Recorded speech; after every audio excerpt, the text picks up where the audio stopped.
Should Neon be nerfed?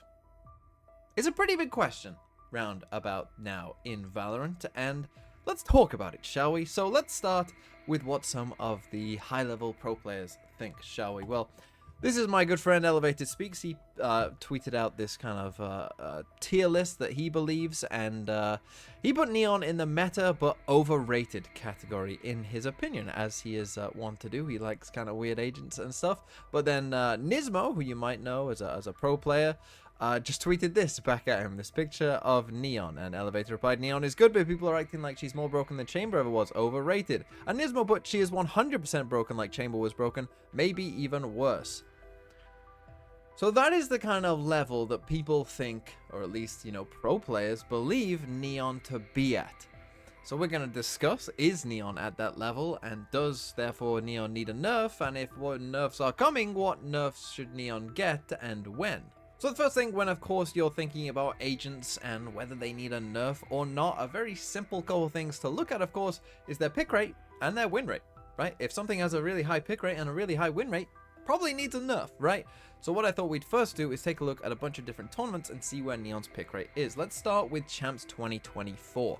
Now at this point in Valorant's, you know, life cycle, even though this was only a couple months ago, Neon, you know, was, I would say, on the rise. This is where Neon, I think, first started the rise, because you can see that Neon is here on 22%, right? With still quite a few agents ahead of Neon, and 22% definitely not in the kind of nerf-worthy category. So let's skip ahead a bit to America's Ascension, where you can see that Neon has gone up slightly, up to 28%.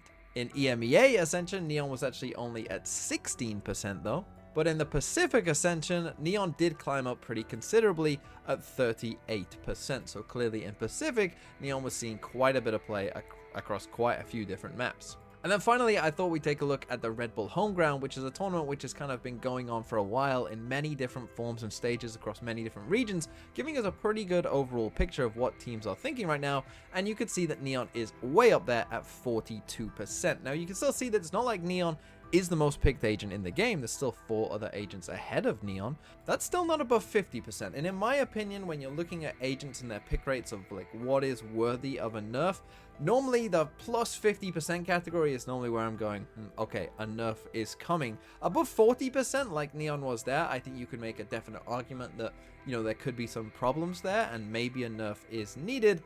But to me, 50% is like the clear cutoff point, and anything, you know, above 60 and 70, Omen, you know, definitely is probably nerf worthy. And that's the thing as well, if we are comparing to the old Chamber just for a second as well, Chamber's pick rate, of course, was hovering around that kind of 70% mark when Chamber was the absolute dominant meta in the game. And of course, we're seeing that Neon is really nowhere close to that. Now, one thing that I do every season as well is keep track of the non-mirror win rates for all of the agents in Tier 1. Now, this is the Tier 1 season, so we are cutting it off at Champs, so we don't have, you know, some of the more recent developments and how Neon is doing, you know, in this kind of newer meta, you might say, post-Champs, but we can still take a look at this past season and see how Neon did. And if you are looking at the win rates of all these agents, well, Neon came in at 54% non-mirror win rate, which is pretty high, right? That's one of the higher values here. It's not close to the highest. You know, you've got agents with a lot more games like Viper, who had a much higher win rate as well, so it's not like Neon was the most problematic agent in terms of win rate, but she did do pretty well.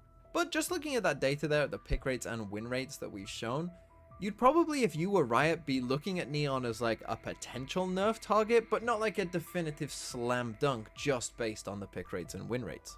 So if that is the case, why does it seem that quite a lot of the pro community seems to think that Neon absolutely definitely needs nerfing to the ground?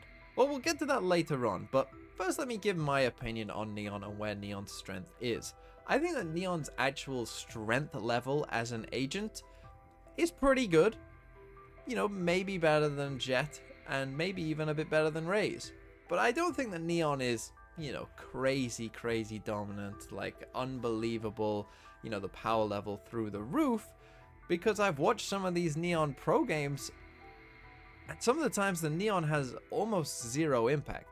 And what you'll often find with these Neon games is that, yes, sometimes a Neon can take over a game and do some ridiculous stuff in a game, but there are also a lot of times when a Neon looks kind of out of place and doesn't look like the best option on a map, and often ints. And that I think leads into one of the reasons why Neon should not be nerfed, which is that Neon takes skill to play. Even at the very highest level for the very best players in the world, Neon does require skill. It's not like Chamber in that kind of instance where during the Chamber meta, it felt like put anyone on the old Chamber and they're gonna find success with it because the agent just allows you to do that in and of itself, and it's so easy to find value from that agent.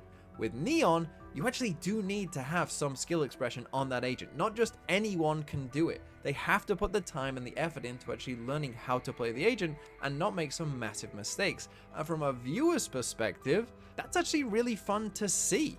You get to see the guys who have really mastered this agent and are doing some crazy wild things on it that you've never potentially seen before, and something that the average person definitely cannot do, right? During the Chamber meta, the average person could just sit there on an angle and TP away after getting a kill. The average person probably can't do some of the things that these Neon players, these Neon Pro players are doing, and that's fun to watch. And speaking of fun to watch, Neon just in general, the way that the agent plays is fun to watch, right? It's fast, it's chaotic, it's messy, you don't know what's gonna happen next, it's crazy, and it's a good watch, right? This is why Fracture is one of the best pro maps to go and watch, because that's how the map tends to play out, right? None of this 2023 coy, we're just gonna sit there and wait all the time. No, Neon is gonna be wall up, stun in, run around, run, slide, kill, craziness, right? Not like Koi of 2023. And no one wants to watch Koi of 2023, okay? No one ever wants to watch that again. I'd much rather watch Neon, and so again, from a viewer's perspective at least, Neon's pretty fun.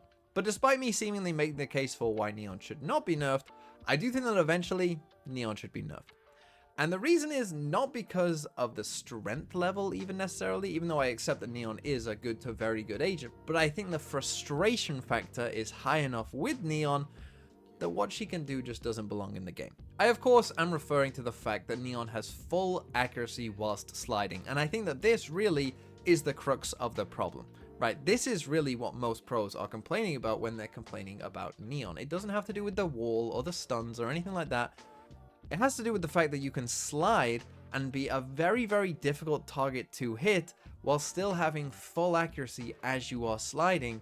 And that is a big problem for pro players because it's just unlike anything else in the game. And just when you're shooting at that sliding Neon, you just feel like you have no chance. And it just feels like they're doing something that I don't have access to that is clearly not okay, and that's a very frustrating play pattern to play against. And on top of that as well, when you add in the ult to that also, which means that you can slide potentially more in a round and, be zipping around the whole map the whole time, just so difficult to hit, it can just create a lot of frustration, I think, for these pro players that in their mind, they feel like I would have hit that if it wasn't just, some cringe little sliding moment. And you might tell some of those pro players just to get better and learn to hit those shots. And I think given enough time, they probably would learn to hit those shots a bit better. But I think that that's a perfectly viable reason for wanting a nerf to an agent, is the fact that it doesn't feel very good to play against and it's not fun. And so that then leads to the question of, so how would you go about nerfing Neon? And this brings me back to my boy Elevated Speaks, who then tweeted this out. If Neon had the same sliding accuracy as being on a rope instead of perfect accuracy, would the agent be fine and balanced? And as you can see, most people picked yes, and I think that that really is getting to the crux of the problem. That is the one issue with Neon. It's just that little bit. Maybe some people will argue that the ult is also a problem, which again is a very easy fix in my opinion of, just increasing the ult cost if you wanted to.